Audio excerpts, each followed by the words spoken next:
We live in a dualistic world. In the previous episode, we saw how science adopts a monistic view of the world and reduces everything into mere objects, and that everything includes each one of us. Science is also so paranoid about subjectivity that it emphasizes on objectivity and looks down on all subjective aspects of us. On the other hand, many of us, either by training or by intuition, believe that we are not just the body, but we also have a soul that gives us the subjective experiences. It was probably the ancient Sankhya philosophers of India who first formalized this dualistic view of the world around us. Sankhya talked about sentient and insentient, subjective and objective, matter and soul as two different distinct categories that exist in this world. This is unlike science, which talks about only objective entities and explains everything else as an appearance of the objective matter. The Sankhya has its own strong argument to posit this duality. If everything were just an object, then for whose sake these objects exist?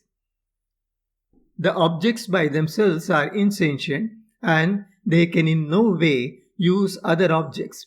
There has to be some subject which is not an object for whose sake all the objects exist. That is Sankhya's view. Sankhya calls the objective world as Prakriti and the subjective entities as Purusha. We can roughly translate these two as matter and soul. Prakriti is insentient, undergoes changes, proliferates by multiplying itself. In contrast, Purusha is sentient, does not undergo any changes, and does not reproduce in any way. Since Purusha does not undergo any changes, it can be termed as eternal. Though even the Prakriti is also eternal, but since it undergoes changes, we can see it as transient. Coming to our own self, our body is made up of matter or Prakriti, and the I residing in this body is the soul or the Purusha. Since the body undergoes changes, it finally disintegrates itself, which we call as death of the body. But death is only a transformation from one form to another form of the matter. But the soul does not undergo any changes and it migrates from one body to another body, which is called reincarnation. Why do these two kinds of things, body and soul, exist? What is the purpose? Sankhya says that the body provides means to enable the soul to interact and enjoy the world. It is through the sense and motor organs that the body supports. But this interaction with the world is going to cause not only pleasure but also pain to the soul. Pleasure and pain are also part of the dualistic nature of the world. The pleasure encourages the soul to further indulge into more pleasures, and the pain makes the soul suffer. This could be an endless chain of pleasure and pain since they follow each other. How does the soul come out of this duality of experiences? Sankhya says that when the soul understands its true nature, that it is not the body, it frees itself from all duality of experiences. And it is the very same body that helps the soul in freeing itself. How does it help? Sankhya does not say much about how exactly this freedom comes through, but its companion school, namely the Yoga, has elaborate means to achieve that end.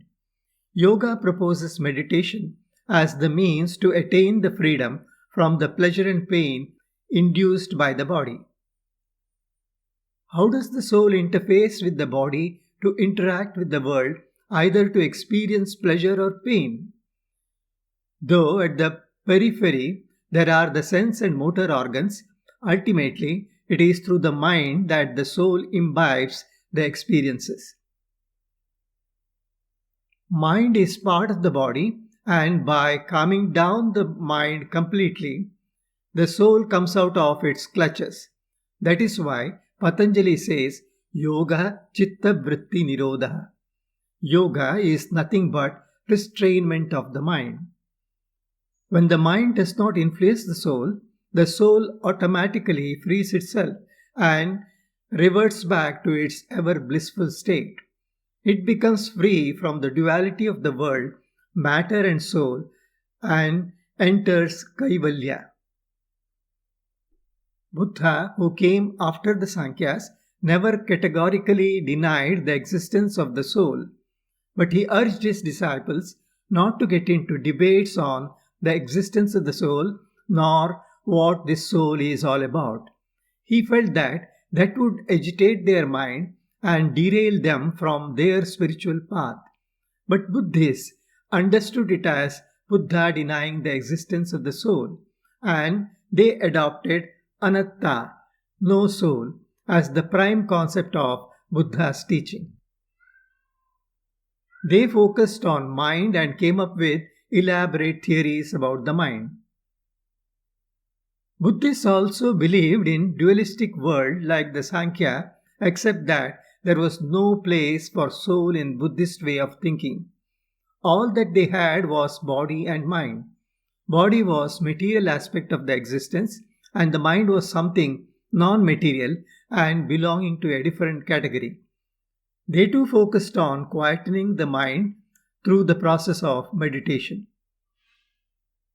Buddhists said that pleasure and pain were produced in the mind, but there was none who experienced them. These only ended up changing the states of the mind. Early Buddhist meditative practices aimed at developing apathy to changes in the mind. They developed elaborate theories about the working of the mind. They also spelled out how active participation in pleasure and pain resulted in karmic bonds that finally resulted in reincarnation after the death of the body. Strangely, Buddhists had a parallel theory of rebirth or reincarnation, which was not based on the concept of an eternal soul that migrated from one body to another. The main aim of Buddhist meditative practices was to break the endless cycles of births and rebirths. Why they had such a goal is beyond my comprehension, since, according to them, there is none who undergoes suffering nor takes rebirth. It's all just some phenomenon. Why bother about it? Like all people in the world, the mainstream people in India also held a dualistic view of the world, myself as identified by the body and the God. Whole lot of religious practices were followed, trying to appease the God to overcome the hurdles in life and to attain worldly pleasures. The God had no place in the Sankhya view of the world. They felt that the entire world can be explained without taking recourse to concept of any God. Even the Buddhists rejected the concept of a creator God, though later Buddhists adopted worshipping of various deities just like the mainstream lay people. So, unlike the modern scientists, these ancient people were strictly dualists, where the word dual meant multiple and not one. It could be either the matter and the soul concepts of the Sankhya's, or the body and mind concept of the early Buddhists, or the myself and the God of the mainstream lay people. Common man never bothers about theories. He depends more on emotions and beliefs. But the likes of Buddhists continued with their quest to further refine their theory of body and mind duality. This led to many interesting things. Let us discuss that in the next episode.